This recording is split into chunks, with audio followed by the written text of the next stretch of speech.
എല്ലാവർക്കും നമസ്കാരം. ഇന്നത്തെ വിഷയം സുനിത ദേവദാസും സീക്രട്ട് ഏജന്റോടെ ഒരു അങ്ങോട്ടും ഇങ്ങോട്ടുള്ള ഒരു ടോമാഞ്ചേറി നടക്കുന്നുണ്ടല്ലോ. അത് അവര് നേരത്തെ സുഹൃത്തുക്കളാണ്, എന്തോ കാര്യത്തിനൊക്കെ വേണ്ടി പിണങ്ങുന്നു. അപ്പം അങ്ങോട്ടും ഇങ്ങോട്ടും അടി കൂടുന്നത് മാത്രമേ ഉള്ളൂ. ഇതൊക്കെ സോഷ്യൽ മീഡിയ ഇതിനു മുന്നേ നടന്നിട്ടുള്ള. എന്നാലും കഴിഞ്ഞ ദിവസം വന്ന് സുനിത കുറച്ച് കുഞ്ഞു വീഡിയോ ആയിരുന്നു. പക്ഷെ പറഞ്ഞ വാചകങ്ങളൊക്കെ ഡയലോഗൊക്കെ നല്ല കത്തിക്കേറുന്ന ഡയലോഗാണ് പറഞ്ഞത്.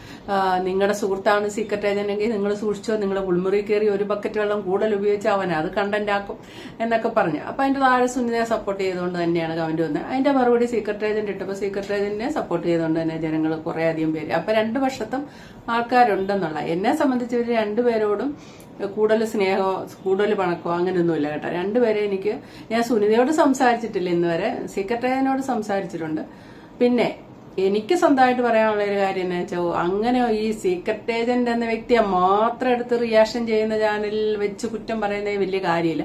നിങ്ങൾ ശ്രദ്ധിച്ചിട്ടുണ്ടോ? റിയാക്ഷൻ ചാനലുകൾ എന്ന് പറയുമ്പോൾ അയ്യോ ഒരേ തൂവൽ പക്ഷികളല്ലേ, ഇവരെല്ലാം പരസ്പരം വലിയ സ്നേഹമായിരിക്കും. വെറുതെ ഒരു സ്നേഹമില്ല. ഒന്ന് വീണാൽ ഒന്ന് ഇടറിയാൽ അപ്പൊ തന്നെ നിലത്തിട്ട് ചവിട്ടും. അതെന്താണെന്ന് ചോദിച്ചാൽ, നമുക്ക് എന്തെങ്കിലും ഒരു അബദ്ധം പറ്റി അപ്പം നമുക്കെതിരെ ജനങ്ങൾ ഒന്ന് രണ്ട് കമന്റ് ഇട്ട് നമുക്കെതിരെയാണെന്ന് മനസ്സിലായ അപ്പൊ തന്നെ ബാക്കിയുള്ള റിയാക്ഷൻ ചാനലെല്ലാം കൂടെ അവർക്കെതിരെ ജനങ്ങളുടെ ഇഷ്ടം, അല്ലാതെ ഇവർക്ക് സ്വന്തമായിട്ടുള്ള ഇഷ്ടമല്ല, ജനങ്ങളുടെ ഇഷ്ടം തിരിഞ്ഞു അല്ല, ജനങ്ങൾക്ക് ആ ഒരു അഭിപ്രായമാണെന്ന് തോന്നി അപ്പൊ തന്നെ ബാക്കിയുള്ള എല്ലാ റിയാക്ഷൻ ചാനലും ആ ഒരൊറ്റ ചാനലിനെ കേന്ദ്രീകരിച്ച് വീഡിയോ ചെയ്ത് അവരെ നിലത്തിട്ട് ചവിട്ടും. അല്ലാതെ നിങ്ങളാരും ഓർക്കുന്ന റിയാക്ഷൻ ചാനലുകളൊക്കെ പരസ്പരം വളരെ സ്നേഹവും ഒരേ തൂവൽ പക്ഷികൾ അങ്ങനെയൊന്നുമില്ല. അപ്പം സീക്രട്ട് ഏജന്റ് സുഹൃത്തുക്കളെ എല്ലാവരെയും വീഡിയോ ചെയ്ത് നശിപ്പിക്കുന്നു എന്ന് പറയുന്ന കാര്യമില്ല. റിയാക്ഷൻ ചാനൽ കംപ്ലീറ്റ് ഇങ്ങനെയാണ്.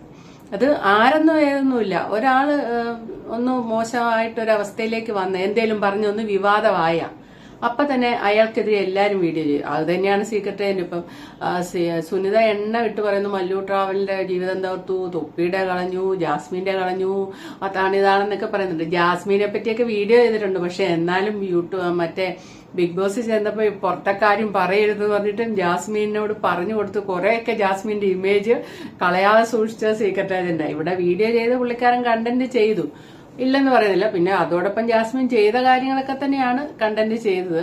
ഞാൻ വിഷയം പോട്ടെ. ഇപ്പൊ ഞാൻ പറയാൻ വന്ന കാര്യം എന്താണെന്ന് ചോദിച്ചാൽ, സുനിത കഴിഞ്ഞ ദിവസം പറഞ്ഞപ്പം ആദ്യമേ തന്നെ കൂടുതലും പറയുന്നത് സീക്രട്ട് ഏജന്റ് ജീവിതം കളഞ്ഞ ഫ്രണ്ട്സിനോട് അങ്ങോട്ട് വിളിച്ച് കാര്യങ്ങൾ അന്വേഷിച്ചിട്ട് അത് വന്ന് കണ്ടന്റ് ആക്കി പറഞ്ഞ് അവരുടെ ജീവിതം നശിപ്പിക്കും എന്നാണ് സുനിത പറഞ്ഞു വെച്ചത്. അതിന്റെ ഏറ്റവും വലിയ ഉദാഹരണമായിട്ട് പറഞ്ഞു വെച്ചാൽ മല്ലു ട്രാവലറുടെ ലൈഫേ കളഞ്ഞു. ഏറ്റവും നല്ല സുഹൃത്താണ്, ഇവനെല്ലാം കണ്ടന്റാണ്, കാറെ കയറി കഴിഞ്ഞാൽ കണ്ടന്റാന്ന് പറയുന്നു. ഞാൻ പറഞ്ഞ അത് പൊതു സ്വഭാവമാണ്. എല്ലാ യൂട്യൂബേഴ്സിനെ റിയാക്ഷൻ ചാനൽ നടത്തുന്ന ഞാൻ ഉൾപ്പെടെയുള്ള ആൾക്കാരെയാണ് പൊതു സ്വഭാവമായിട്ടാണ് പറയുന്നത്. അപ്പം സീക്രട്ട് ഏജന്റ് അങ്ങനെ പറഞ്ഞപ്പം അതിന്റെ ഒരു മറുപടിയായിട്ട് റിയാക്ഷൻ വീഡിയോ ഒന്നും ഇടാത്ത ആളാണല്ലോ, ട്രാവലർ അല്ലേ, മല്ലു ട്രാവലർ അറിയാലോ, പുള്ളിക്കാരൻ വന്നിട്ടുണ്ട്. പുള്ളിക്കാരൻ അതിന്റെ അകത്ത് പറഞ്ഞു വെക്കുന്നത് ആ പുള്ളിക്കാരന് രണ്ട് സുഹൃത്തുക്കളാണ് ഉള്ളത്. വേറെ സുഹൃത്തുക്കളാണ്. നമ്മളോട് സോഷ്യൽ മീഡിയ നിൽക്കുന്ന സുഹൃത്തുക്കളെ പറ്റി പറയുമ്പോൾ കാദർ കരിപ്പടിയും സീക്രട്ട് ഏജന്റിനെ പറ്റിയാണ് പറയുന്നത്. ഇതിന്റെ അകത്ത് പുള്ളിക്കാരൻ സീക്രട്ട് ഏജന്റിനെ പറ്റി പറയുമ്പോൾ ഇന്ന് വരെ ചതിക്കാത്ത ഒരു ഫ്രണ്ടാണ്. പിന്നെ കണ്ടന്റ് എടുത്തിട്ടോ എന്ന് ചോദിച്ചാൽ ഇടരുത് അല്ല ഇടാം എന്നൊരു വാക്കൊന്നും മല്ലു പറഞ്ഞിട്ടില്ല. പക്ഷേങ്കിൽ ഇടാവുന്നത് മാത്രമേ സീക്രട്ട് ഏജന്റ് സോഷ്യൽ മീഡിയ ഇട്ടിട്ടുള്ളൂ എന്ന വാക്കാണ് മല്ലുവിൽ നിന്ന് നമുക്ക് മനസ്സിലാവുന്നത്. ചില കണ്ടന്റൊക്കെ ഞാൻ ഇടാതെ ഇടരുത് എന്ന് പറഞ്ഞാൽ അവൻ ഇടുക. അതേപോലെ രഹസ്യങ്ങൾ എന്ത് പറഞ്ഞാലും ഇന്ന് വരെ പുറത്തു പോയിട്ടില്ല, അത് കണ്ടന്റ് ആക്കിയിട്ടില്ല. ഇനി രഹസ്യങ്ങൾ പറഞ്ഞു വെച്ച് മറ്റാരോടെങ്കിലും ചെന്ന് പറഞ്ഞിട്ട് പാര വെച്ചിട്ടില്ല, അത് വെച്ചൊരു പാരയായിട്ടില്ല. അല്ലെങ്കിൽ രഹസ്യങ്ങൾ അറിഞ്ഞതിന്റെ പേരിൽ ഒരു ബ്ലാക്ക് മെയിലിംഗ് നടക്കുക. അപ്പൊ ശരിക്കും പറഞ്ഞാൽ മല്ലു ട്രാവലിന്റെ വാക്കുകളിലൂടെ നമ്മൾ നോക്കുമ്പോൾ ഉത്തമ സുഹൃത്താണ് സീക്രട്ട് ഏജന്റ്. സുനിത ദേവദാസ് പറഞ്ഞു വെച്ചത് പുള്ളിക്കാരന്റെ ലൈഫ് കളഞ്ഞു. പക്ഷേ ഇവിടെ പറയുന്നത് കാദർ കരിപ്പടി ഇതെല്ലാം ചെയ്തിട്ടുണ്ടെന്നാണ് മല്ലു ട്രാവലർ പറയുന്നത്. നമുക്കറിയില്ല കേട്ടോ. എനിക്ക് ഈ സോഷ്യൽ മീഡിയ വന്നതിൽ ഏറ്റവും കൂടുതൽ ദൈവം അനുഗ്രഹിച്ചു വിട്ട ഒരു വ്യക്തി കാദർ കരിപ്പടിയാണെന്ന് എനിക്ക് തോന്നാറുണ്ട്, എന്റെ സ്വന്തം അഭിപ്രായം. അതായത് നാക്കുകൊണ്ട് എന്താ ഒരു മാജിക് കാണിക്കുന്ന പോലെയാണ് പുള്ളിയുടെ സംസാര ശൈലി കേൾക്കുമ്പോൾ നമുക്കൊക്കെ ഇങ്ങനെ ആരാധന തോന്നുക. ജന്മസിദ്ധമായിട്ട് പാട്ട് പാടാൻ കഴിവുള്ളവരുണ്ട്, ജന്മസിദ്ധമായിട്ട് ബൈ ബർത്തിൽ ദൈവം അനുഗ്രഹിച്ചു കിട്ടി. അതേപോലെ അങ്ങനത്തെ ഒരു ദൈവം അനുഗ്രഹിച്ചൊരു സംസാരം, കാരണം അധികം പ്രായമില്ലാത്ത ഒരാളാണ്. സംസാരത്തിന്റെ ആ രീതിയൊക്കെ ഉണ്ടാ ഒരു അത്ഭുത സിദ്ധി പോലെയാണ് ആ സംസാര ശൈലി. ബാക്കി വ്യക്തിപരമായിട്ടൊന്നും ഒന്നും അറിയത്തില്ല. ABCD എന്ന് അറിയത്തില്ല, ഞാൻ പുള്ളിയെ പറ്റി ഒന്നും എനിക്കറിയത്തില്ല. ആ കല്യാണത്തിന്റെ ഇതൊക്കെ കണ്ടെന്ന് മാത്രമേ ഉള്ളൂ. സോഷ്യൽ മീഡിയ വന്ന് കണ്ട് പരിചയം മാത്രമേ ഉള്ളൂ. സെക്രട്ടറിയോട് ജസ്റ്റ് സംസാരിച്ചിട്ടുണ്ടെന്നല്ലോ. ഖാദർ കരിപ്പടി എന്താണെന്ന് പോലും നമുക്കറിയില്ല. അതുകൊണ്ട് ഞാനായിട്ട് കുറ്റമൊന്നും പറയുന്നില്ല. മല്ലു പറയുന്ന കാര്യങ്ങളാണ് ഇത്. മല്ലു പറയാൻ കാര്യം സുനിത ദേവദാസ് സെക്രട്ടറി ഇതിനെ പറ്റി പറഞ്ഞതിന്റെ ഒരു വിശദീകരണമാണ്. സത്യമാണ്. ആ സമയത്ത് രണ്ടുപേരാണ് എൻ്റെ കൂടെ സപ്പോർട്ട് ചെയ്തത്. ഒന്ന് സായിയും ഒന്ന് ഖാദർ കരിപ്പടിയും. ഈ രണ്ടുപേരുമാണ് എന്നോട് ക്ലോസ് ആയിട്ട് നിന്നത്. കാരണം രണ്ടുപേരും എൻ്റെ സുഹൃത്തുക്കളായിരുന്നു. അപ്പം നമുക്കൊരു പ്രശ്നം വരുമ്പോൾ, നമുക്കൊരു കേസ് വരുമ്പോൾ നമ്മൾ മെൻ്റലി ഭയങ്കര പാനിക് ആയിപ്പോൾ, നമുക്ക് ഭയങ്കര സങ്കടവും ഭയങ്കര വിഷമങ്ങളുണ്ടാവും. ആ സമയത്ത് നമ്മൾ വിളിക്കുന്നത് നമ്മൾ ഒറ്റ സുഹൃത്തുക്കളായിരിക്കും. നിങ്ങൾ ഈ ഒരു വിഷയത്തിലേക്ക് കടന്നുപോയാൽ മാത്രമേ എനിക്ക് മനസ്സിലാവുള്ളൂ ഞാൻ എന്താ പറയുന്നത്. അപ്പോൾ അങ്ങനെ ഞാൻ ഒരു ദിവസം 2-3 തവണ രണ്ടുപേരെ വിളിച്ചിട്ടുണ്ടായിരുന്നു. എല്ലാ ദിവസവും ഞാൻ കാര്യങ്ങൾ അപ്ഡേറ്റ് ചെയ്യുമായിരുന്നു, എല്ലാം പറയുമായിരുന്നു. എല്ലാം ഈ കേസുമായി ബന്ധപ്പെട്ട കാര്യങ്ങളടക്കം ഞാൻ ഇവരോട് ഷെയർ ചെയ്തിട്ടുണ്ട്, എല്ലാ കാര്യങ്ങളും പറഞ്ഞിട്ടുണ്ട്. അപ്പോൾ സായി, എനിക്ക് തോന്നുന്നത് സായി അത് വെച്ച് കണ്ടന്റ് ഉണ്ടാക്കിയതിനോട് എനിക്ക് വിയോജിപ്പുമില്ല. കാരണം ഞാൻ അവനോട് കാര്യങ്ങൾ പറയുന്നു, അവൻ ഇൻഫർമേഷൻസ് കിട്ടുന്നുണ്ട്, എന്താണെന്നുള്ള ഇൻഫർമേഷൻ അവന് കിട്ടുന്നുണ്ട്. അപ്പം അത് പ്രകാരം അവൻ്റെ ജോലി എന്താണ്, മറ്റുള്ളവരുടെ കണ്ടന്റ്, മറ്റുള്ളവരെ പറ്റി പറയുന്നതാണ് അവൻ്റെ കണ്ടന്റ്. അപ്പം അവനൊരു കണ്ടന്റായി കണ്ട് അവനത് ഷെയർ ചെയ്യുന്നുണ്ട്. ഒരിക്കലും ഞാൻ അവനോട് ആ സമയത്ത് അത് ഇടരുത് എന്ന് പറഞ്ഞിട്ടില്ല. എനിക്ക് തോന്നി പറയേണ്ടതുണ്ട്, അവൻ്റെ കണ്ടന്റിൽ അവൻ ചെയ്യട്ടെ.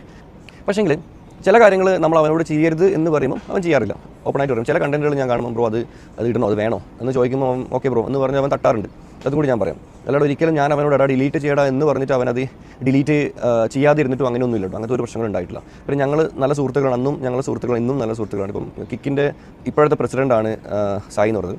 പിന്നെ കണ്ടന്റ് ചെയ്യുന്നതല്ലാതെ വേറെ അവൻ അങ്ങനെ ഞങ്ങൾ പറയുന്ന രഹസ്യങ്ങൾ അങ്ങനെ മൂന്നാമത് ഒരാളെടുത്ത് പോയിട്ട് അത് അവൻ പറഞ്ഞിട്ടൊന്നും ഇല്ല എന്ന് എൻ്റെ ഒരു അറിവ്.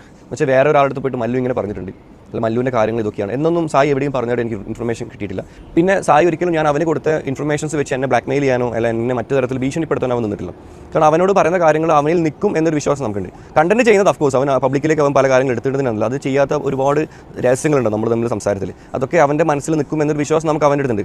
പക്ഷേ അതിന് നേരെ ഓപ്പോസിറ്റ് നിൽക്കുന്ന ഖാദർ കരിപ്പൊടി, ഈ ഖാദർ കരിപ്പൊടി ഇക്കാര്യത്തിൽ നേരെ തിരിച്ചിട്ടാണ്. ഇപ്പം നമ്മളിവിടെ സംസാരിച്ച വിഷയം മുഴുവനും സായി കൃഷ്ണനെ കുറിച്ചിട്ടും സുനിത ദേവദാസിനെ കുറിച്ചാണ്. സുനിത ദേവദാസ് പറയുന്നത് സായിനെ കുറിച്ചാണ്. ഈ ഖാദർ കരിപ്പൊടിനെ വിളിച്ച് നമ്മൾ സംസാരിക്കുന്ന പല കാര്യങ്ങളും പുള്ളി കണ്ടന്റ് ആക്കുന്നുണ്ട്. ഇപ്പോൾ ഞങ്ങളുടെ ഞങ്ങളുടെ ഫ്രണ്ട്സിനിടയിൽ തന്നെ പലരും പല കാര്യങ്ങൾക്കും അവനെ വിളിച്ച് പല കാര്യങ്ങളും പറയുമ്പോൾ ഉടനെ നെക്സ്റ്റ് ഡേ അവൻ അതെടുത്തിട്ട് കണ്ടന്റാക്കി മാറ്റാറുണ്ട്. ഇപ്പോൾ എൻ്റെ വിഷയത്തിലും ഖാദർ ഒരുപാട് കണ്ടന്റുകൾ ക്രിയേറ്റ് ചെയ്തിട്ടുണ്ട്. ഖാദർ ക്രിയേറ്റ് ചെയ്ത കണ്ടന്റുകൾ കാരണം എനിക്ക് ലൈഫിൽ ഒരുപാട് പ്രശ്നങ്ങൾ വന്നിട്ടുണ്ട്. എനിക്ക് തോന്നുന്നത് എൻ്റെ ആ ഒരു ആദ്യ ഭാര്യയുടെ വിഷയം തന്നെ ഖാദറിൻ്റെ പ്ലാറ്റ്ഫോമിലാണ് ഈ ഒരു ഫസ്റ്റ് വീഡിയോ വന്നത്. അപ്പോൾ ആ വീഡിയോ വന്നതിന് ശേഷമാണ് ഈ ആദ്യ ഭാര്യയ്ക്ക് എന്നോട് രണ്ടാമതും ഒരു വൈരാഗ്യം വരാനും അതുവഴി ഈ പറഞ്ഞൊരു പോക്സോ കേസ് ഒരു ഫേക്കായ ഒരു എലിഗേഷൻസ് കൊടുക്കാനൊക്കെ കാരണമായത് ഒരു പക്ഷേ അതായിരിക്കും, പറയാൻ പറ്റില്ല. അപ്പം ഖാദറിൻ്റെ ചാനലിൽ വന്ന കണ്ടന്റ് വഴി എനിക്ക് ഒരുപാട് പ്രശ്നങ്ങൾ ഉണ്ടായിട്ടുണ്ട്. സായിയുടെ ചാനലിൽ വന്ന കണ്ടന്റ് വഴി പ്രത്യേകിച്ച് എനിക്ക് പ്രശ്നങ്ങളൊന്നും ഉണ്ടായിട്ടില്ല. പിന്നെ വേറെ കാര്യം, ഈ ഖാദറിന് വേറൊരു സ്വഭാവം കൂടി ഉണ്ട്. ഖാദർ പല ഘട്ടങ്ങളിലായിട്ട് പബ്ലിക് ഗ്രൂപ്പിലാണ്, ബാക്കി ഡീറ്റെയിൽസ് എനിക്ക് പറയാൻ പറ്റില്ല, ഗ്രൂപ്പിലേക്ക് വളരെ പരസ്യമായിട്ട് ഞാൻ അവനോട് രഹസ്യമായിട്ട് പറഞ്ഞ കാര്യങ്ങളൊക്കെ പറഞ്ഞുകൊണ്ട് അവൻ വോയിസും കാര്യങ്ങളൊക്കെ അയക്കുന്നുണ്ടായി. ഇപ്പോൾ ഞാനിപ്പം ഖാദറിനോട് പറഞ്ഞു, ഖാദർ ഇന്ന ദിവസം ഇന്ന കാര്യം ചെയ്തിട്ടുണ്ട്, അത് അവനെ വിശ്വസിച്ച് നമ്മൾ പറയുന്നതാണ്. പക്ഷേ അവൻ ചെയ്യുന്നതെന്ന് വെച്ചാൽ അവൻ ഉടനെ ഒരു പബ്ലിക് പ്ലാറ്റ്ഫോമിൽ ഒരുപാട് പേരുടെ ഒരു വാട്സപ്പ് ഗ്രൂപ്പിൽ വന്നിട്ട് നീ അന്ന് അത് എന്നോട് പറഞ്ഞതല്ലടാ എന്നൊക്കെ പറഞ്ഞിട്ട് അവനൊരു ബ്ലാക്ക് മെയിലിംഗ് ടൈപ്പിൽ ചെറിയ കാര്യങ്ങളൊക്കെ അവൻ്റെ സൈഡുണ്ട്. അപ്പം എനിക്ക് തോന്നുന്നു ഈ രണ്ടുപേരും കമ്പയർ ചെയ്യുമ്പോൾ കുറച്ചും കൂടി ഈ കാര്യത്തിൽ ഡേഞ്ചർ എന്ന് പറയുന്നത് ഖാദറാണ്. ഖാദർ നമുക്ക് വിശ്വസിക്കാൻ പറ്റുന്ന എനിക്കല്ല, ഖാദറിനോട് പറയുന്ന ഒരു കാര്യങ്ങളും നമുക്ക് ട്രസ്റ്റ് ചെയ്യാൻ പറ്റുന്ന എനിക്ക് ഒരു ഉറപ്പില്ല കേട്ടോ, വളരെ ഓപ്പണായിട്ട് പറയാം. അപ്പം വിഷയത്തിലേക്ക് വരും, സായിയുടെ വിഷയം. അപ്പോൾ ഇതാണ് സംഭവങ്ങൾ. പിന്നെ ഈ പുള്ളി പറഞ്ഞു വെക്കുമ്പോഴത്തേന് ഖാദർ കരിപ്പൊടി ഇട്ട കണ്ടന്റ് വഴി പുള്ളിയുടെ ലൈഫിൽ ഒത്തിരി പ്രശ്നങ്ങൾ ഉണ്ടായിട്ടുണ്ട്. എന്നാൽ ഏറ്റവും അടുത്ത സുഹൃത്താണ് സായി. അങ്ങനെ ഒരിക്കലും ചെയ്തിട്ടില്ല. സായിക്ക് കണ്ടന്റ് ഇട്ടാൽ അത് ഇഷ്ടം പോലെ വ്യൂസ് കിട്ടുകയും, അതായത് മല്ലു ട്രാവലിന്റെ വിഷയമൊക്കെ നടക്കുമ്പോൾ കത്തി നിൽക്കുന്ന സമയത്ത് വളരെയധികം വ്യൂസ് ഉണ്ട് എല്ലാവർക്കും, ആർക്കിട്ടാലും. അപ്പൊ ആ സമയത്ത് വേണ കണ്ടന്റ് ഇട്ടാൽ സായിക്ക് പൈസ ഉണ്ടാക്കാതെ വെച്ച് ഇഷ്ടം പോലെ. എന്നാൽ ചില കണ്ടന്റ് ഇടരുതെന്ന് പറഞ്ഞാൽ ഇടുകയില്ല, പറയുകയില്ല. അതേ സമയത്ത് ഖാദർ കരിപ്പൊടി ഇട്ട് പൈസ ഉണ്ടാക്കുകയും ആ ഇട്ടത് മൂലം പുള്ളിയുടെ ലൈഫിൽ എക്സ് വൈഫിന്റെ കാര്യം പറയുന്നില്ലേ, അതും വെച്ചൊക്കെ ഒത്തിരി പ്രശ്നങ്ങൾ ഉണ്ടായിട്ടുണ്ട്. അപ്പൊ ഒരു ഉത്തമ സുഹൃത്തല്ല എന്നുള്ള രീതിക്ക് ഇനി അത് ഖാദർ കരിപ്പൊടിക്ക് അതിന്റെ മറുപടി പറയാൻ പറ്റുള്ളൂ, നമുക്കറിയില്ല. നമ്മൾ വല്ലു പറയുന്നത് മാത്രമേ കേട്ടിട്ടുള്ളൂ. പിന്നെ ഈ റിയാക്ഷൻ ചാനലിന്റെ സ്വഭാവം പറയുന്നുണ്ട്. പുള്ളിക്കാരൻ പറയുന്ന ഒരു പരിധിവരെ കറക്റ്റാണ്. അതായത് ഇപ്പം അഖിൽ എന്നാരുടെ വൈഫ് ഒളിച്ചോടിയ കാര്യം കണ്ടന്റ് എല്ലാവരും എടുത്തങ്ങോട്ട് വലിയ ന്യൂസ് ആയിട്ടിട്ട് റിയാക്ഷൻ ചാനലിലൊക്കെ ലക്ഷങ്ങളുടെ വ്യൂസ് കിട്ടി. അപ്പൊ അതിനെതിരെ കുറെ പേര് റിയാക്ഷൻ ആയിട്ട് വന്നു. ഇങ്ങനെ ശവന്തീനികള് ഒരാളുടെ പേഴ്സണലായ കാര്യം വിറ്റ് കാശാക്കുന്നു, അതിട്ട് തമ്പിനയിൽ അങ്ങനെ തമ്പിനയിൽ ഇങ്ങനെ എന്നൊക്കെ പറഞ്ഞ് എല്ലാവരും കുറച്ചുപേര് അതിന്റെ റിയാക്ഷൻ ആയിട്ട് വന്നു. റിയാക്ഷൻ വന്ന ചാനലിന്റെ അടിയിലൊക്കെ ഞാൻ പോയി കമന്റ് നോക്കിയപ്പോൾ ജനം എല്ലാം വളരെ സപ്പോർട്ടാണ് ഈ ഇട്ട ആൾക്കാരോട്. നിങ്ങൾ പറയുന്നത് വളരെ ശരിയാണ്, ഇവര് തിന്നിയല്ലേ, ഇവര് ശവന്തീനികളല്ലേ, ഇവരെന്താ ഇങ്ങനെ, ഇവരുടെയൊക്കെ തമ്പിനയില് കാണണം, ഇതാണെന്നൊക്കെ പറഞ്ഞ് ഓരോ യൂട്യൂബേഴ്സിന്റെ പേരും എല്ലാം എഴുതിയിട്ട് വളരെ പ്രതിഷേധം രേഖപ്പെടുത്തുന്നുണ്ട്. ഇന്നിപ്പം മല്ലു പറഞ്ഞൊരു കാര്യം എന്താണെന്നറിയോ? ശരിക്കും പറഞ്ഞാൽ പുള്ളിക്കാരൻ ട്രാവൽ വ്ലോഗ് നടത്തുന്നു, അല്ലെ വിദ്യാഭ്യാസപരമായ എന്തെങ്കിലും കാര്യമുണ്ട്, ഇതൊന്നും കാണാൻ ഇപ്പൊ ആൾക്കാരില്ല. ഇതൊന്നും ഇപ്പൊ ആൾക്കാർ കാണില്ല. നേരെ കാണുന്ന റിയാക്ഷൻ ചാനലാണ്. ഈ ഗോസിപ്പാണ് നിങ്ങൾക്ക് താല്പര്യം. അപ്പം റിയാക്ഷൻ ഇടുന്ന ആൾക്കാരെക്കാട്ടും പുള്ളിക്കാരൻ കുറ്റപ്പെടുത്തുന്നുണ്ട് ജനങ്ങളെ. നിങ്ങൾക്ക് താല്പര്യം റിയാക്ഷൻ ചാനൽ പോയി കണ്ടിട്ട് അതിന്റെ അകത്തെ ഗോസിപ്പ് തലക്കെട്ട് കണ്ട് നിങ്ങൾ അത് കണ്ട് ആസ്വദിച്ച് നിങ്ങൾക്ക് എന്താണ് കിട്ടുന്നത്? നെഗറ്റീവ് അതിന്റെ അകത്തുനിന്ന് കിട്ടുന്നത്, അല്ലാതെ പോസിറ്റീവ് ഒന്നും ഇല്ല എന്നൊക്കെ പുള്ളി വിശദീകരിച്ച് പറയുന്നുണ്ട്. അപ്പൊ നല്ലൊരു കാര്യം ഇട്ടാലോ ഒരു യാത്രാ വിവരണം ഇട്ടാലോ ഇപ്പൊ പഴയ പോലെ ജനങ്ങൾക്ക് തീരെ താല്പര്യമില്ല. ഗോസിപ്പ് മാത്രമേ ജനങ്ങൾ കാണുള്ളൂ. എന്നിട്ട് പിന്നെ അതിന്റെ പുറത്ത് അവരത് ചെയ്തു ഇവരിത് ചെയ്തു എന്ന് പറയുന്നതിൽ കാര്യമില്ല, നിങ്ങൾ കാണാതിരിക്കുന്നു. അതാ ഒരു സൈഡ് പറയുന്നത്. മറു സൈഡ് ഇപ്പൊ ഈ റിയാക്ഷൻ ചാനലുകാര് മറ്റുള്ളവരെ ഭീഷണിപ്പെടുത്തിയൊക്കെ പൈസ ഉണ്ടാക്കുന്ന അതിനെപ്പറ്റിയൊക്കെ കുറച്ച് പറയുന്നുണ്ട്. പക്ഷെ ഇപ്പം എന്താ, ഇപ്പം ആൾക്കാർക്ക് മനസ്സിലായി ഏത് രാഷ്ട്രീയ നേതാവാണെങ്കിലും നടന്മാരാണെങ്കിലും ആരാണെങ്കിലും അവരെന്തെങ്കിലും തെറ്റ് ചെയ്യുന്നതിന് മുന്നേ അവർ സോഷ്യൽ മീഡിയനെ ഭയക്കുന്നുണ്ട്. കാരണം സോഷ്യൽ മീഡിയയിൽ ഇങ്ങനെ തെറ്റുകൾ ചൂണ്ടിക്കാണിച്ച് അതിനെതിരെ സംസാരിക്കുന്ന ഒരുപാട് പേരുള്ളത് കൊണ്ട് തന്നെ അവർ ഭയക്കുന്നുണ്ട്. അത് നല്ലതാണ്. പക്ഷേ ഇതിനും മറുവശമുണ്ട്. എന്താണെന്നോ, ഇങ്ങനെ സോഷ്യൽ മീഡിയ പവർ കാണിച്ചിട്ട് ഇവിടെ പല ആൾക്കാരെയും ബ്ലാക്ക് മെയിൽ ചെയ്യുന്നുണ്ട്. നിങ്ങൾക്ക് വിശ്വസിക്കാൻ പറ്റുമോ? ഞാൻ പറഞ്ഞ സത്യമാണ്, എൻ്റെ അടുത്ത് വ്യക്തമായ പ്രൂഫ് ഉണ്ട്, അതാണ് പറയുന്നത്. എങ്ങനെയാണ് ബ്ലാക്ക് മെയിൽ വെച്ചാൽ, ചില ബിസിനസ്സുകാർ തമ്മിൽ ഡീലുണ്ടാവും, ചില കച്ചവടക്കാർ തമ്മിലോ ചില സാമ്പത്തിക ഇടപാടുകളൊക്കെ ഉണ്ടാവും. ഈ ഇടപാടുകൾ പണ്ട് കാലങ്ങളൊക്കെ തീർത്തിരുന്നു. ഒന്നിക്ക് രാഷ്ട്രീയപരമായ നേതാക്കൾ ഇടപെടും, അതല്ലെങ്കിൽ പോലീസ് സ്റ്റേഷനിലൊക്കെ പോയിട്ട് അത് നടത്തും, അതല്ലെങ്കിൽ ഗുണ്ടകളൊക്കെ ഏർപ്പാടാക്കും. ഇവരൊക്കെയായിരുന്നു പണ്ട് കാലങ്ങളിൽ ചെയ്തിരുന്നത്. പക്ഷേ ഈ അടുത്ത കാലത്താണ് ഈ പണി ചില സോഷ്യൽ മീഡിയ ഇൻഫ്ലുവൻസസ് എടുത്തിട്ടുണ്ട്. ഇവരെന്താ ചെയ്യുക വെച്ചാൽ, ഇവർ രണ്ട് കൂട്ടർക്കിടയിൽ ആരാണ് ഇവരുടെ കക്ഷി അവരുടെ അടുത്ത് പോയിട്ട് ഇവർ സാമ്പത്തികപരമായിട്ട് ഇത്ര പണം ആവശ്യപ്പെട്ട് അവർ ഡീൽ ഉറപ്പിച്ച് കഴിഞ്ഞാൽ ഇവർ ഉടനെ മറ്റേ ടീമിനെ വിളിക്കും. എന്നിട്ട് പറയും, നിങ്ങൾ ഇയാളുമായിട്ട് ഇന്നൊരു പരിപാടി ഉണ്ടല്ലോ, ഇത്ര സാമ്പത്തികപരമായിട്ട് ഇത്ര ഇടപാടുണ്ടല്ലോ, നിങ്ങളത് കൊടുക്കണം. അത് കൊടുത്തിട്ടില്ലെങ്കിൽ നിങ്ങൾക്ക് ഒരു വീഡിയോ ചെയ്യും. അങ്ങനെ പറഞ്ഞ് ഇവരുടെ പ്ലാറ്റ്ഫോം കാണിച്ച് വീഡിയോ ചെയ്യുന്ന കാണിച്ച് പോസ്റ്ററൊക്കെ അടിച്ചിട്ട് അയച്ചു കൊടുത്ത്, എന്ന് വെച്ചാൽ വീഡിയോൻ്റെ തമ്മിലും കാണാനൊക്കെ പോസ്റ്റർ അടിച്ച് അയച്ചു കൊടുത്ത് ആ ഒരു വ്യക്തി അത്രയും മാനസികപരമായിട്ട് തകർത്ത് അവർക്ക് ഒരു തരത്തിലും സമാധാനം കൊടുക്കാതെ അവരുടെ കുടുംബത്തിനടക്കം പ്രഷർ ചെയ്തിട്ടൊക്കെ ഈ സാമ്പത്തികപരമായ ഡീലും കാര്യങ്ങളൊക്കെ നടത്തുന്ന വ്ളോഗേഴ്സ് നമുക്കിടയിലുണ്ട്. ഞാൻ വെറുതെ പറയുന്നില്ല, ഞാൻ നേരിട്ട് മീറ്റ് ചെയ്ത് സംസാരിച്ച ഒരു വ്യക്തിയിൽ നിന്ന് കിട്ടിയ ഇൻഫർമേഷൻ, അദ്ദേഹത്തിൻ്റെ മൊബൈൽ അദ്ദേഹം എനിക്ക് കാണിച്ചു തന്ന ഈ കാര്യങ്ങളൊക്കെ വെച്ചിട്ടാണ് ഞാൻ വളരെ ശക്തമായിട്ട് പറഞ്ഞത് ഇങ്ങനെയൊരു സംഭവം നടക്കുന്നുണ്ട്. ഈ അടുത്ത കാലത്ത് നിങ്ങൾ ശ്രദ്ധിച്ചോ, വ്ളോഗേഴ്സിൻ്റെ പല ഇഷ്യൂസിൽ നിങ്ങൾക്ക് കാണാം സാമ്പത്തികപരമായ ഡീലുകൾ മധ്യസ്ഥ നിൽക്കാൻ പോയിട്ടും ബാക്കിയുള്ള പ്രശ്നങ്ങൾക്ക് ഇടപെട്ടിട്ടൊക്കെ തല്ലുണ്ടാക്കിയിട്ടും അടിയുണ്ടാക്കിയിട്ടൊക്കെ പലർക്കും കേസ് വരുന്നുണ്ട്. നിങ്ങൾ തന്നെ ആലോചിച്ച് നോക്കി. അപ്പോൾ ഇതൊരു സത്യമാണ്. ഞാൻ ഇന്ന സ്ഥാനത്തിരിക്കുന്ന വ്യക്തിയാണ്, അല്ലെങ്കിൽ ഞാൻ ഇന്ന് യൂട്യൂബ് ചാനലിന് ഉടമയാണ്. മല്ലു പറഞ്ഞ ഈ കാര്യം പലരും പറഞ്ഞൊക്കെ ഞാനും കേട്ടിട്ടുണ്ട് കേട്ടോ. ഒത്തിരി വലിയ ചാനലുകളായിട്ടുള്ള ആൾക്കാരായിരിക്കാം ഇങ്ങനെ, അല്ലെങ്കിൽ എന്തെങ്കിലും ഒരു വിഷയം, ഇനി ഒത്തിരി വലിയ ചാനലല്ലെങ്കിലും എന്തെങ്കിലും ഒരു വിഷയം കിട്ടിയാൽ ഇപ്പം ആ ഒരു വിഷയത്തിന്റെ ഡീറ്റെയിൽസ് കിട്ടി, അപ്പം വേണമെങ്കിൽ അതിന്റെ ഓപ്പോസിറ്റ് നിൽക്കുന്നവരോട് വില പേശാലോ. അതായത് ഞാൻ എൻ്റെ യൂട്യൂബ് വഴി അതിടും, അടുത്ത എൻ്റെ സുഹൃത്തുക്കൾക്കെല്ലാം ഞാനത് കൊടുക്കും, നിങ്ങളുടെ ആ വോയിസ് എൻ്റെ കയ്യിലുണ്ട്, ഞാൻ കൊടുക്കും, നിങ്ങളുടെ അഭിമാനം പോവും, നിങ്ങളുടെ വീട്ടുകാർക്ക് പോലും വെളിയിൽ ഇറങ്ങാൻ പറ്റില്ല, അത് ഞങ്ങളത് ചെയ്യാതിരിക്കണമെങ്കിൽ ഇത്ര പൈസ വേണം എന്നും പറഞ്ഞ് യൂട്യൂബേഴ്സ് വേണമെങ്കിൽ വില പേശാം. അങ്ങനെയാണ് ഇപ്പം മല്ലു പറഞ്ഞത്. അതും നമ്മുടെ ഇടയിൽ നടക്കുന്നുണ്ടെന്നാണ്. ആലോചിച്ച് നോക്കി. അപ്പോൾ ഇതൊരു സത്യമാണ്. ഞാൻ ഇന്ന സ്ഥാനത്തിരിക്കുന്ന വ്യക്തിയാണ്, അല്ലെങ്കിൽ ഞാൻ ഇന്ന് യൂട്യൂബ് ചാനലിന് ഉടമയാണ്, എനിക്ക് ഇന്ന പവർ ഉണ്ട്, എനിക്ക് ഇത്ര ഫോളോവേഴ്സ് എനിക്കുണ്ട്, നിങ്ങൾ ഞാൻ പറയുന്ന പോലെ ചെയ്തിട്ടില്ലെങ്കിൽ നിങ്ങളെ കുടുംബം ഞാൻ കലക്കും, നിങ്ങളെ കുട്ടികളെ ഞാൻ പുറത്തിറങ്ങാൻ വിടില്ല, നിങ്ങളെ അച്ഛനമ്മമാരെ ഞാൻ ആത്മഹത്യ വക്കിലേക്ക് കൊണ്ടുവെക്കും എന്നൊക്കെ പറഞ്ഞ് ബ്ലാക്ക് മെയിൽ ചെയ്ത് ഡീൽ നടത്തുന്ന വ്ളോഗേഴ്സ് നമുക്കിടയിലുണ്ട്. ഇതിൻ്റെയൊക്കെ ഉത്തരവാദികളാരാ? നിങ്ങളാണ്, ഞങ്ങളല്ല. കാരണം നിങ്ങൾക്ക് വേണ്ട കണ്ടന്റ് ഇതുപോലുള്ള കണ്ടന്റാണ്. വേറെ ആളുടെ ഭാര്യ ഒളിച്ചോടി പോയത്, വേറെ ആളുടെ ഭാര്യ ഒളിച്ചോടാൻ പോകുന്നത്, ഭാര്യയും ഭർത്താവും തമ്മിലുള്ള കലഹങ്ങൾ എന്താണ്? ഓക്കെ, അല്ലെങ്കിൽ മറ്റേ മരിച്ചുപോയ ഒരു ഭർത്താവിൻ്റെ ഭാര്യ ഇപ്പം ചെയ്യുന്ന എന്താണ്? കാമുകൻ പണ്ടത്തെ നാട്ടും പുറത്തെ പെണ്ണുങ്ങൾ ഈ പേന് ചെയ്യാൻ വേണ്ടി ഇരിക്കുമ്പോൾ പറയുന്ന കിസ്സ പറയുന്ന കുറച്ച് കാര്യങ്ങളാണ്. ഇത്രയും വിവരവും വിദ്യാഭ്യാസമുള്ള മലയാളികളെന്ന് അവകാശപ്പെടുന്നത് നിങ്ങൾക്കിപ്പോൾ വേണ്ടത്.